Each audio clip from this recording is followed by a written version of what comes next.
Assalamualaikum, hai, saya Wani Ardi. Saya seorang karyawan dan aktivis. Saya dilahirkan di Kuala Lumpur, dibesarkan di Subang Jaya dan sekarang menetap di Setia Alam. Tahun ini saya berusia 38 tahun dan sebagai seorang karyawan, kerja saya banyak sekitar kerja-kerja menulis dan kerja-kerja berpentas. Dan sebagai seorang aktivis, saya banyak advokasi tentang kesihatan seksual, kesihatan wanita, terutamanya rare disorder seperti MRKH syndrome.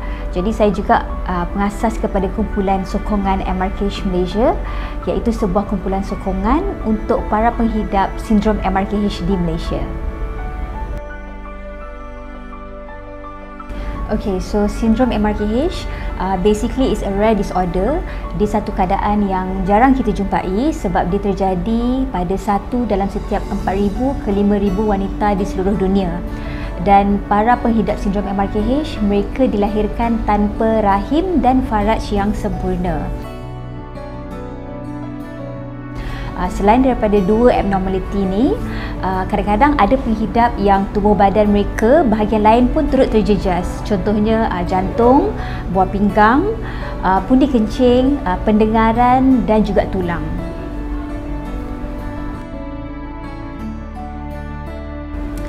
Okey, saya discover saya menghidap sindrom MRKH pada usia 18 tahun.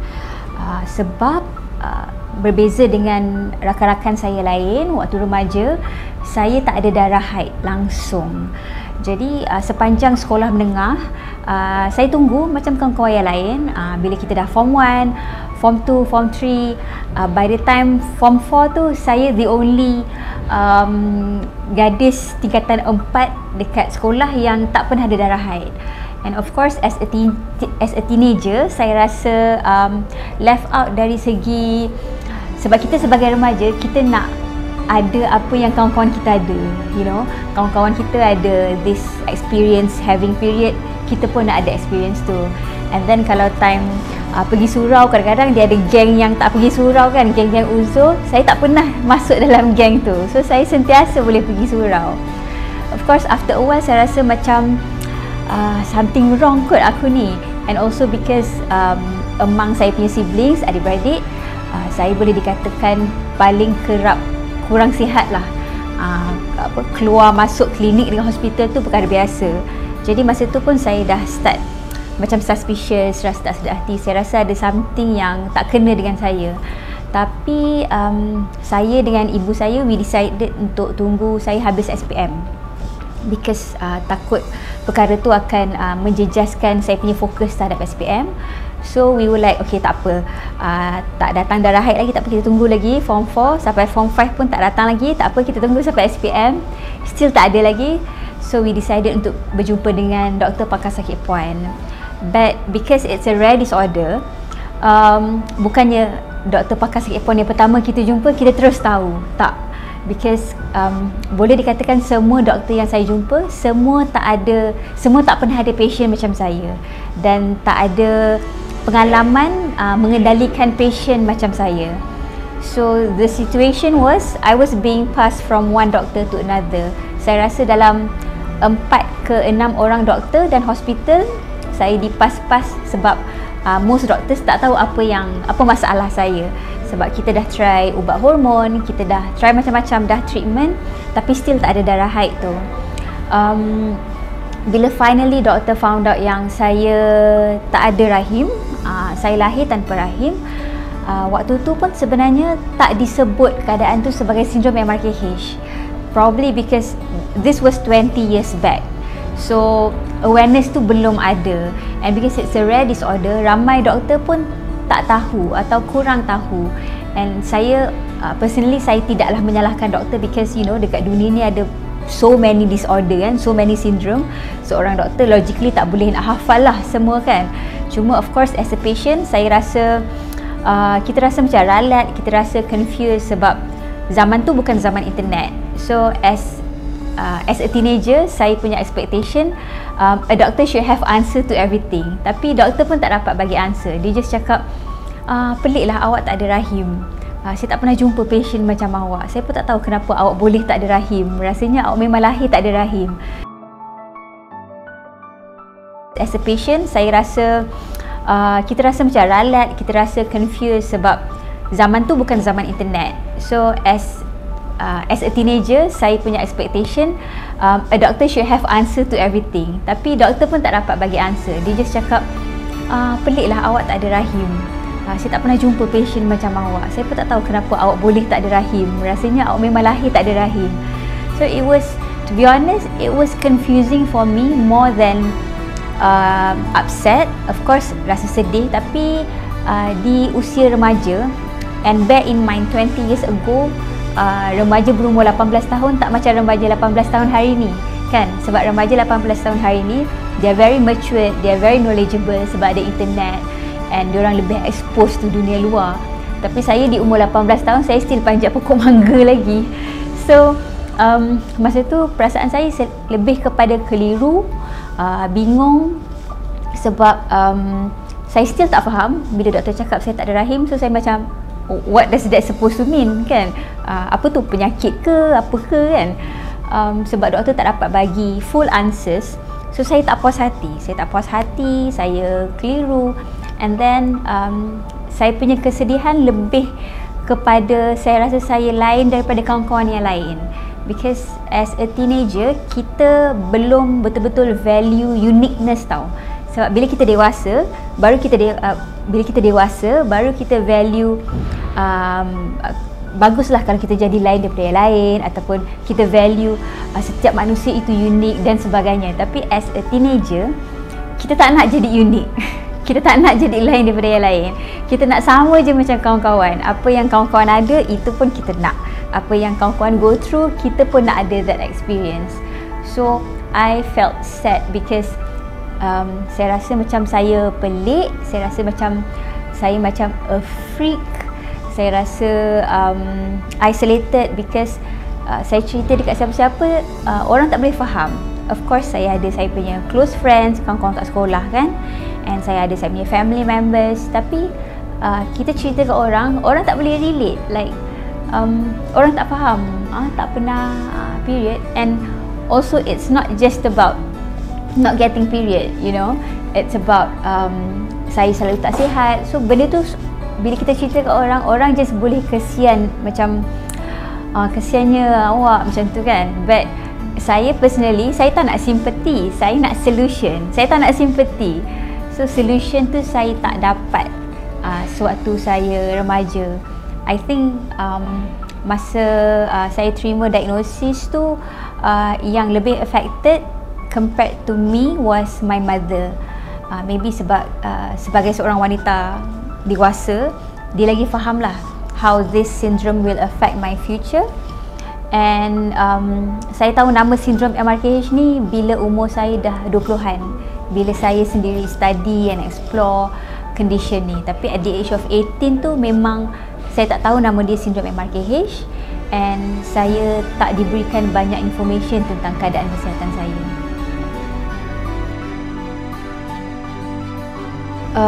I think like many Asian families, kita tak berbual tentang kesihatan seksual. Kita tak berbual tentang benda macam period and what not. Me as a daughter, saya berbual perkara tu dengan ibu saya saja. Tapi ibu saya pun, dia come from a family yang very traditional, very conventional. Ayah saya seorang yang sangat religious. Jadi sebagai family, kami tak pernah berdiskusi ataupun berbincang tentang keadaan kesihatan saya. It was my auntie, ibu saudara saya. Dia waktu tu dia bekerja sebagai seorang jururawat. Sebenarnya dia yang menasihatkan ibu saya supaya bawa saya berjumpa dengan doktor pakar sakit puan. So dia kata, it's not normal for your daughter to not getting her period at this age kan. So better bawa dia berjumpa doktor dan sebagainya.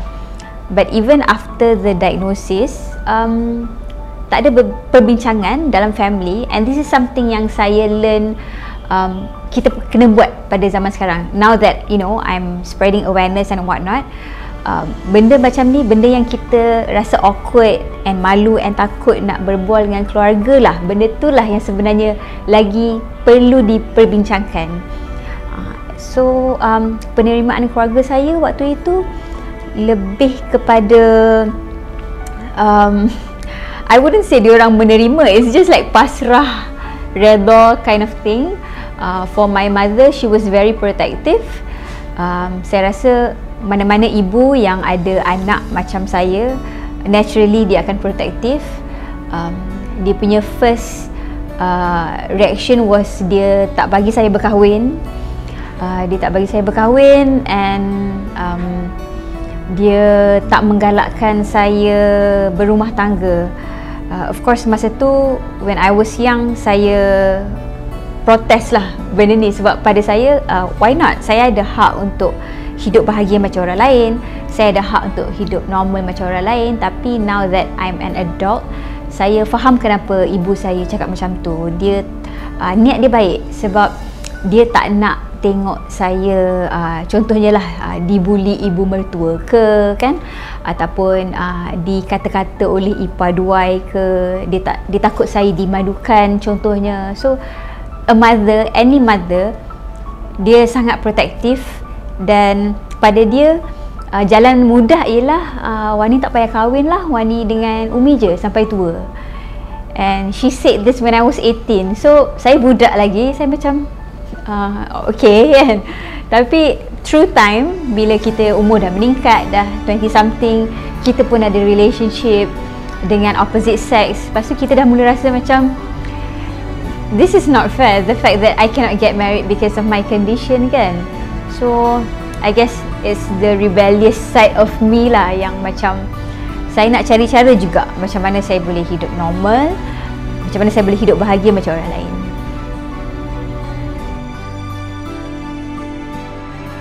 Okay, bila bercakap tentang sumber kekuatan ataupun support system, saya percaya yang support system doesn't have to come from orang yang paling rapat dengan kita ataupun keluarga. Saya rasa sebagai seseorang yang menghidap rare disorder, it's unfair for me to put that responsibility and burden on people who are close to me. You know, saya selalu pegang pada apa yang ayah saya pesan. Dia cakap kita kena faham orang yang tak faham kita. Kita kena faham orang yang tak faham kita. Maksudnya, me sebagai penghidap rare disorder, saya tak boleh expect orang untuk faham keadaan saya, faham kesihatan saya macam mana, dan saya tak boleh expect mereka akan cakap benda-benda yang saya nak dengar, bagi the exact kind of support yang saya nak. Because sometimes family dengan close friends, diorang just not capable of giving that support. Maybe diorang tak ada enough mental capability untuk beri benda tu. Mungkin mereka belum cukup knowledge ataupun awareness untuk bagi support. So what I did was, masa umur saya 20-an, dan dah mula menggunakan internet secara aktif, saya cari apa nama sindrom yang saya hidapi ni, and then I found out that the name is Syndrome MRKH. Lepas tu saya cari kalau ada orang lain macam saya dekat Malaysia. Saya tak jumpa, tapi saya jumpa support group dekat US. So that was basically my very first support system in terms of being an MRKH girl. So support group dekat US lah community pertama yang educate saya tentang keadaan kesihatan saya. Dia ajar saya macam mana nak buat terapi sendiri. Dia ajar saya bila nak berjumpa dengan doktor, nak cakap apa. And then diorang ajar saya macam mana nak build saya punya self confidence, saya punya self esteem. And pertama kali saya berkomunikasi dengan penghidap MRKH sama macam saya was with an American. Dia co-founder of support group dekat US ni. And that experience was really empowering tau, sebab all my life I thought I was the only one. Walaupun masa tu doktor dekat Malaysia dah cakap okay, this is a rare disorder, benda ni terjadi 1 dalam 5,000 je. So setiap 5,000 wanita seorang je dapat benda ni. So bila dia cakap macam tu, saya dah terfikir, okay, maksudnya mesti ada someone macam saya, cuma susah saya nak cari. Saya tak pernah dapat berbual dengan orang Malaysia yang ada sindrom MRKH waktu tu. Tapi saya dapat bercakap dengan an American with MRKH syndrome. Masa tu just through Skype je. But the whole experience was really empowering. Walaupun dia ni stranger je, saya tak kenal dia. Saya kenal dia sebab kita sama-sama dalam kumpulan sokongan. Tapi just the thought of apa yang saya cerita semua dia boleh relate. Saya cerita contohnya lah, setiap pengidap sindrom MRKH, kes dia berlainan kan, dia punya keadaan kesihatan berlainan. Like for me, saya ada pundi kencing dan buah pinggang yang sangat sensitif, jadi biasa untuk saya keluar masuk ward hospital tu benda biasa, dan pendengaran saya separuh. So bila saya cerita dengan dia, dia pun boleh relate benda tu. Walaupun dia stranger, rasa macam kita dah kenal 10 tahun, and masa tu saya rasa seronok sangat sebab dia faham semua benda yang saya cakap. And masa tu benda tu yang buat saya terfikir, kalau aku boleh rasa macam ni dengan a stranger so many miles away, just imagine kalau ada support group dekat Malaysia, mesti lagi best, because kita share kepercayaan yang lebih kurang kan, kita ada budaya yang lebih kurang. So I bet it would be very helpful kalau para penghidap MRKH syndrome dekat Malaysia ada kumpulan sokongan sendiri, sama macam dekat US. So bercakap tentang sumber kekuatan, I would credit to my support group dekat US and now my support group dekat Malaysia.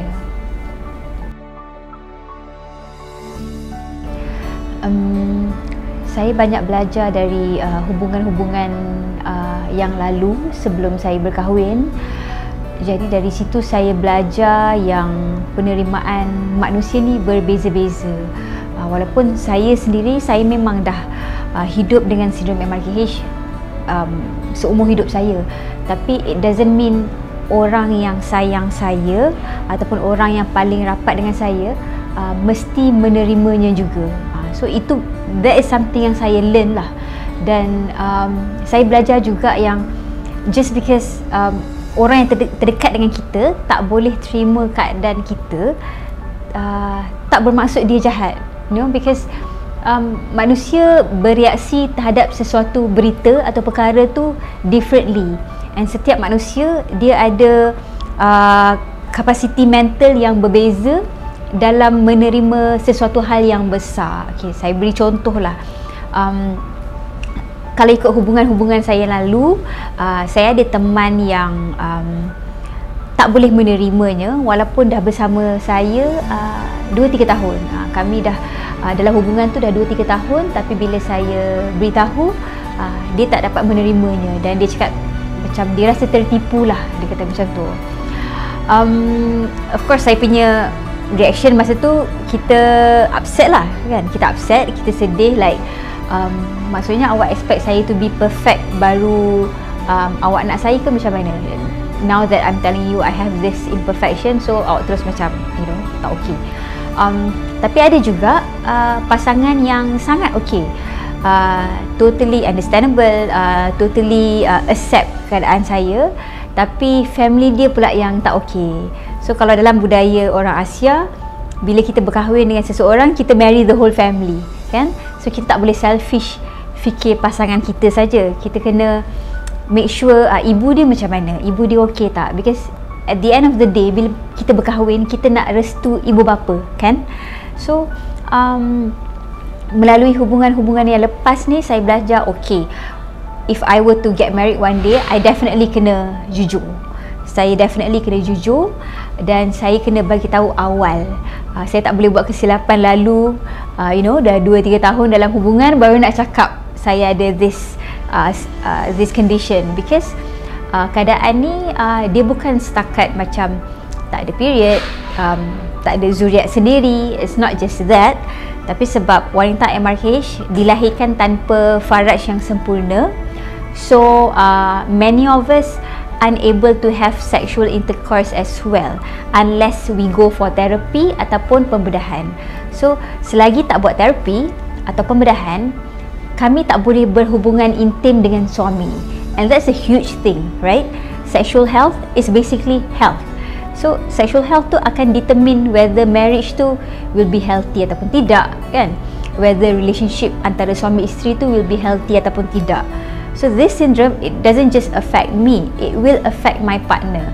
So pada saya, pasangan kepada pengidap MRKH ada hak untuk tahu dari awal, and better untuk tahu dari awal so that let's say you tak accept, then we call it off dari sini.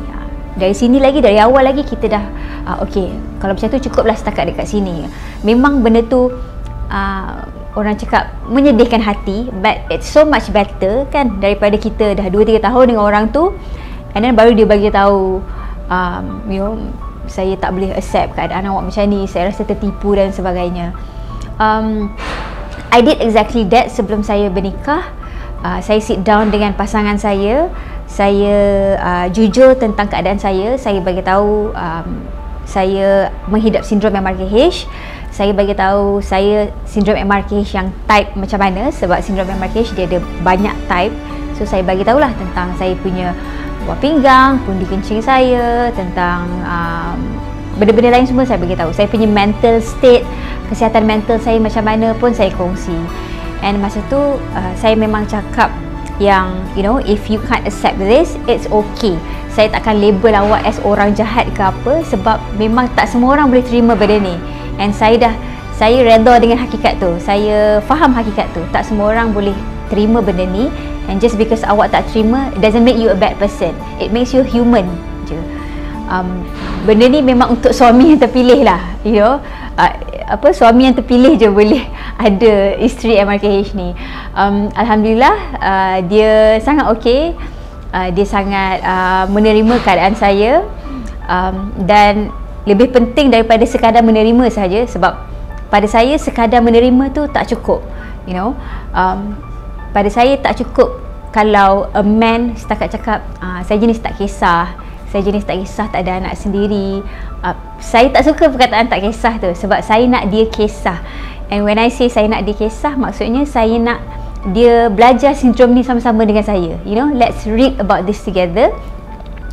Jom kita belajar pasal sindrom ni, how this will affect kita in the future, or how this will affect us now. So saya in the end, saya decided untuk berkahwin dengan suami saya sekarang, sebab dia willing to learn.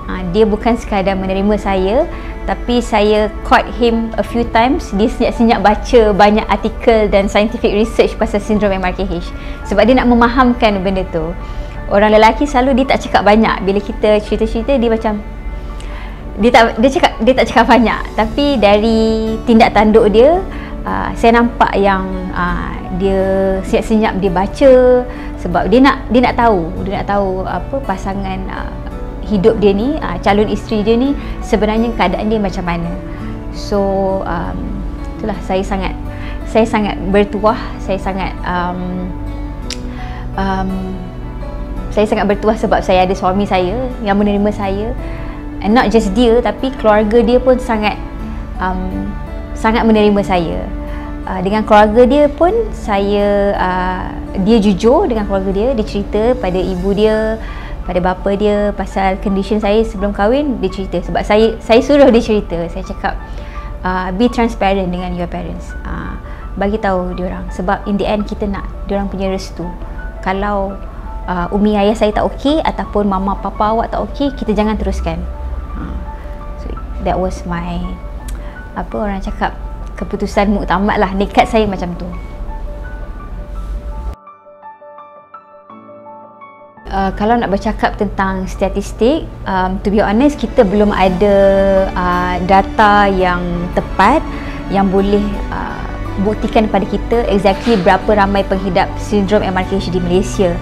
Tapi kalau kita kira secara, orang cakap secara kasar lah, sebab sindrom MRKH dia terjadi pada satu dalam setiap 4,000 ke 5,000. Kalau kita tengok populasi wanita di Malaysia, there's a potential that maybe ada dalam 3,000 penghidap MRKH dekat Malaysia.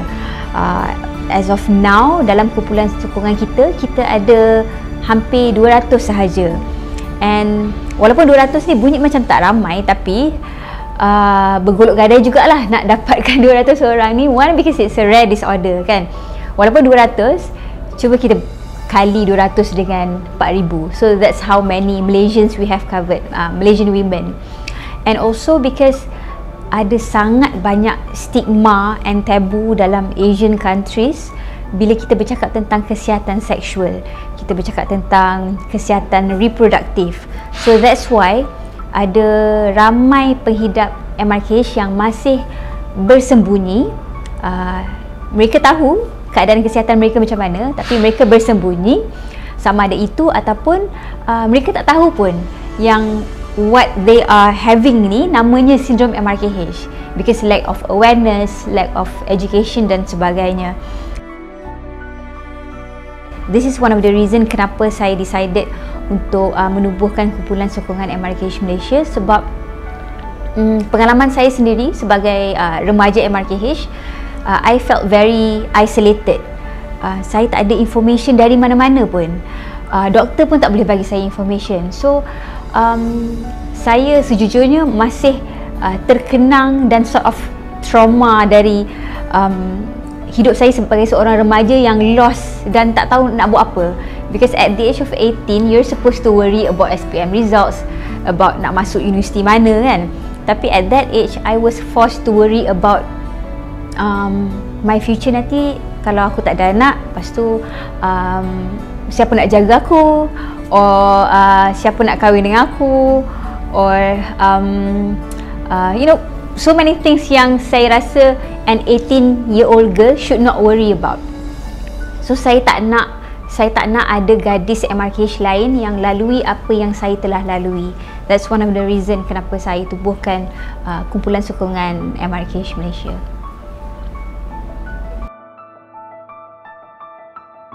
Kalau dari pengalaman saya sebagai penghidap MRKH, and not just saya, I'm speaking on behalf of my MRKH sisters as well.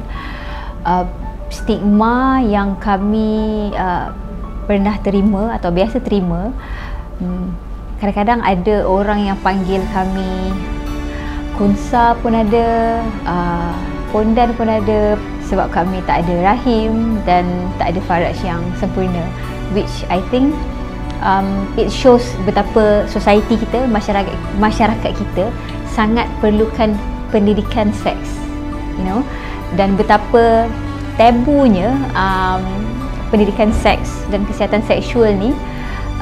Masyarakat kita kalau bercakap tentang benda-benda macam lawak lucah tu, mudah untuk kita sebut. Dekat TV pun kita boleh tengok kan, kalau kadang-kadang ada rancangan lawak dekat TV kan, lawak-lawak lucah tu mudah untuk kita dengar dan biasa kita dengar.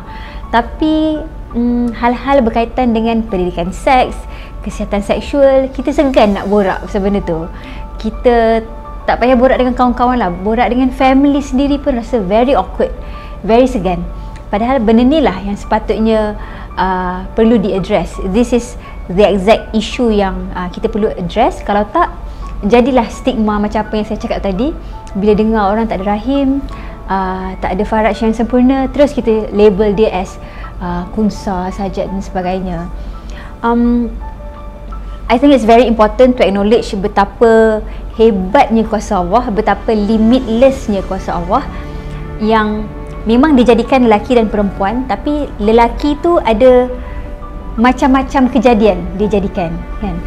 Perempuan pun ada macam-macam kejadian. Ada perempuan yang lahir tanpa rahim, ada yang tanpa ovary. Kalau tanpa ovary ni we call it Turner syndrome. It's basically macam kita orang punya orang cakap sister syndrome lah, adik-beradik MRKH syndrome. So ada wanita lahir tanpa faraj, tanpa ovary, tanpa rahim. Ada wanita lahir tanpa tube. Sama juga dengan lelaki, kejadian lelaki pun pelbagai.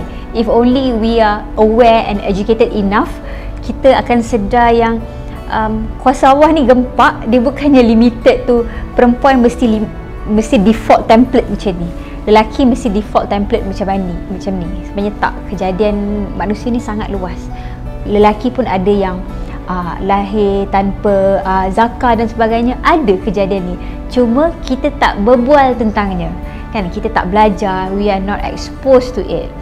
And as women per se, stigma saya boleh nampak dari generasi ibu saya lagi.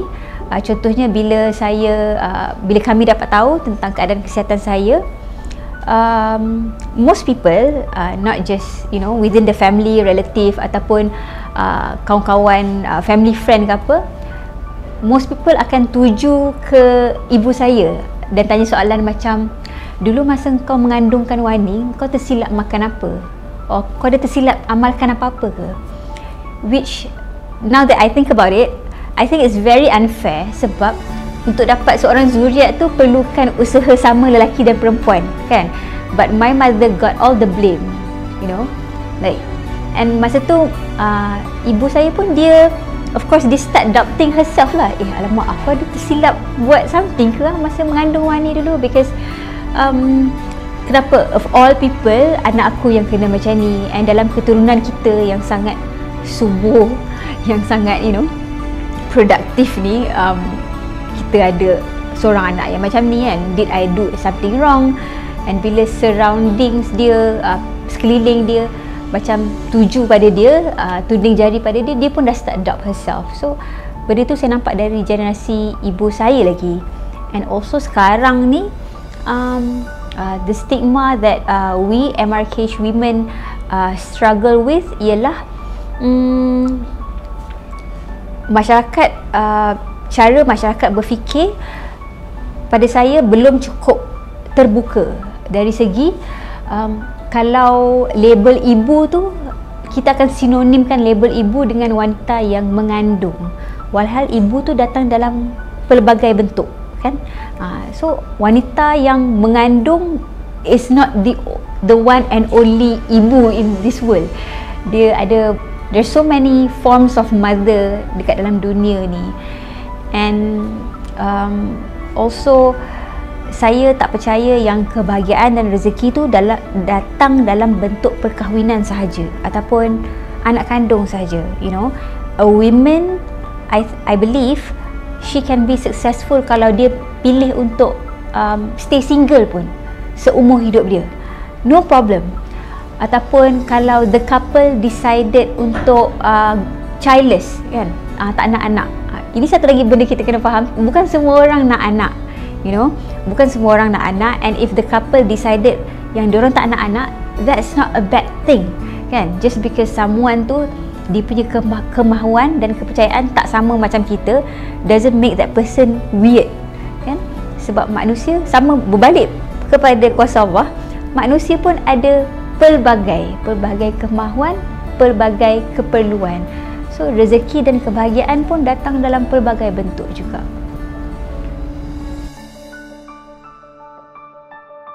I think as an advocate, sebagai seorang aktivis, pengalaman yang saya paling tak boleh lupakan ialah bila kerja-kerja saya mendapat pengiktirafan, dia being recognised, dan saya mewakili Malaysia ke Global MRKH Conference di Australia tahun 2019, and I got the opportunity untuk bersidang dengan MRKH leaders from all around the world. And masa tu perasaan dia very empowering, sebab kita nampak yang bukan aku seorang je buat kerja ni, bukan aku seorang je yang fight untuk benda ni, it's the whole world. And bukan aku seorang je yang fighting this stigma, it's the whole world. Bila kita sit down dengan MRKH leader from China, Taiwan, India, US, UK, kita nampak yang semua orang ada battle masing-masing. For example, the Chinese community, they are very reserved, very secretive about their condition, because diorang ada kepercayaan luck, tak luck macam tu, kan? So like if a female in the family, diorang found out yang this female ada sindrom MRKH, automatically dianggap sebagai membawa malang dalam family tu. And the mother yang melahirkan anak MRKH ni pun dianggap sebagai membawa malang dalam family. So benda tu menunjukkan, wow, setiap community MRKH dekat negara-negara lain ni semua ada battle sendiri. For example, dekat India, there's even MRKH girls yang committed suicide, yang took her own life sebab dia dipulaukan oleh masyarakat sebab dia ada sindrom MRKH. So just because benda ni kita rasa macam alah nothing kot, alah setakat tak boleh pregnant, bersepah orang tak boleh pregnant. it doesn't mean every community, every individual impact dia sama macam tu. Antara pengalaman yang saya tak boleh lupakan juga ialah saya asaskan MRKH Malaysia tahun 2014, and then tahun 2017 kita ada HCTM join kita, Hospital Chancellor Tuanku Muhriz. So dalam kita punya support group, bukan kita provide peer support saja, maksudnya bukan kita berbual sesama rakan-rakan senasib sahaja, kita ada doctors and professors yang tolong kita juga. So benda tu saya rasa pengalaman yang saya tak boleh lupa, dan saya rasa sangat bersyukur because we have these doctors, professors and researchers with us. And when I come to think about it, sekarang 2022 kan, dulu our support group started with just 2 orang je, saya dengan this first member. And this first member pun she was my listener, she was one of my audience. Dia datang masa saya ada show. Lepas show tu dia tegur saya personally, and dia cakap, Kak Wani, saya pun sindrom MRKH. Ini memang saya paling tak boleh lupa lah. Dan tu kita orang dua-dua menangis, sebab seumur hidup saya tak pernah pandang perempuan MRKH lain selain daripada diri saya sendiri. So perasaan tu tak tahu nak cakap macam mana, tapi bila saya tengok dia, saya terus fikir macam kita kena cari lagi orang macam kita, mesti ada ramai lagi orang macam kita. And Alhamdulillah sekarang we have almost 200 members, and sekarang ni kita tengah working towards making uterine transplant a reality, pembedahan pemindahan rahim. Pembedahan pemindahan rahim ni dah dilakukan di negara luar, dekat Malaysia belum pernah ada lagi. Kita tengah usahakan sama-sama dengan HCTM, dan kita pun tengah usahakan untuk ada in-house psychiatry, sebab you know, as a woman yang lahir dengan sindrom MRKH, of course dia punya mental health, sexual health affected, so kita perlukan psychiatrist. So kalau cakap pasal pengalaman yang tak dilupakan, I think these are the pengalaman yang buat saya rasa humble, buat saya rasa rendah diri, buat saya rasa sangat bersyukur, and meyakinkan saya yang apa saya buat ni bukan sia-sia. First of all, it's very understandable for any women yang menghidap rare disorder ke, ataupun apa-apa keadaan kesihatan yang berkaitan dengan seksual dan reproduktif, ataupun mental, apa-apa keadaan kesihatan sekalipun. It's understandable when these women merasa rendah diri, rasa low self-esteem, rasa low self-confidence. It's totally understandable. Tapi kita kena ingat yang nilai diri kita tak ditentukan sama ada kita ada rahim ataupun tak, kita ada ovary ataupun tak, kita ada tube ataupun tidak, kita ada faraj ataupun tidak, kita ada buah dada ataupun tidak. Benda-benda ni tak menentukan nilai diri kita sebagai seorang wanita. Boleh je awak disebabkan masalah kesihatan, awak tak ada rahim, awak tak ada ovary, awak tak ada payudara, maybe awak ada kanser payudara, and you know, sekarang awak dah tak ada payudara because of that, but it doesn't make you less of a woman. Apa yang menjadikan seorang wanita itu wanita pada saya adalah jiwa dia, minda dia, kekuatan dia untuk pick herself up setiap kali dia jatuh. Sebab I always acknowledge strength datang dari weakness. Okay, keyakinan diri dan kekuatan tak terjadi semalaman, dan saya bukan seorang yang kuat. Okay, to be honest, saya bukan seorang yang kuat. Saya seorang yang sangat realistik. Kalau ada hari yang saya down, ada hari yang saya rasa sangat sedih, saya rasa murung, I give myself time untuk duduk dalam that cave or that mood sekejap. And saya beri limit pada diri saya. Okay, aku nak rasa macam ni 2 hari, 2 minggu, and then that's it. Pick yourself up, kena kerja, kena cari duit, you know. So nilai diri seorang perempuan itu pada saya macam mana dia pick herself up, bukannya sama ada dia jatuh ataupun tak, dia gagal ataupun tak kan. Just because you fail in life doesn't make you a failure forever, a loser forever. And just because awak make a mistake once doesn't make you a bad person forever. It's how you pick yourself up selepas kejadian itu. Benda tu yang menentukan.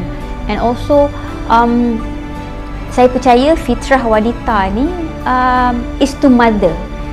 Any perempuan, tak kisahlah dia dah berkahwin ataupun tidak, dia ada anak ataupun tidak, saya percaya Allah jadikan perempuan ni, dia punya nature dia, fitrah dia is to mother, untuk menjaga. Kalaupun kita tak ada anak, I bet perempuan dia akan ada anak kucing. Kalau dia tak ada anak kucing, dia akan ada pokok-pokok dia kat rumah. Dia sentiasa dalam keadaan nak jaga someone or sesuatu. You know, kalau dia tak ada anak sendiri, dia akan sibuk nak jaga anak-anak buah dia. Dimanjakan beli apa segala benda untuk anak buah dia. Dia nak beli untuk diri sendiri, sangat kerkut. Tapi untuk anak-anak buah dia, dia spend apa semua. Ataupun cikgu-cikgu dekat sekolah pada saya, itu adalah ibu.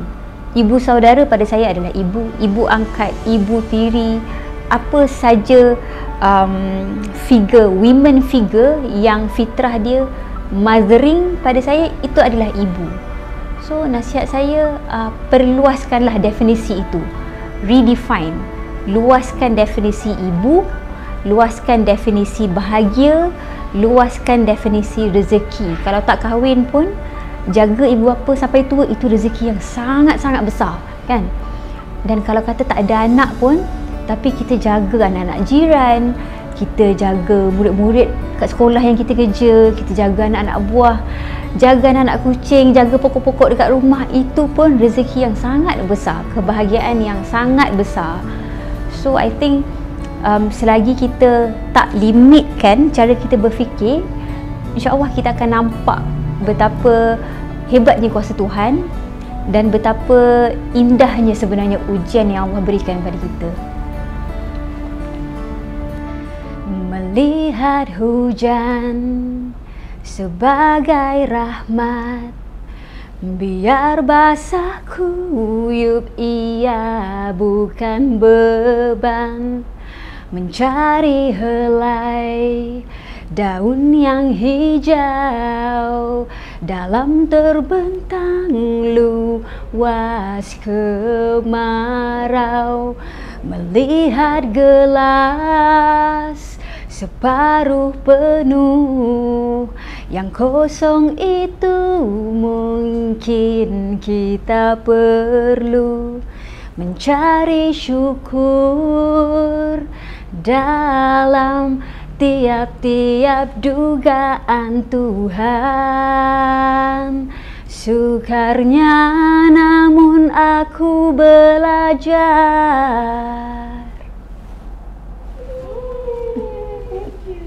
Thank you.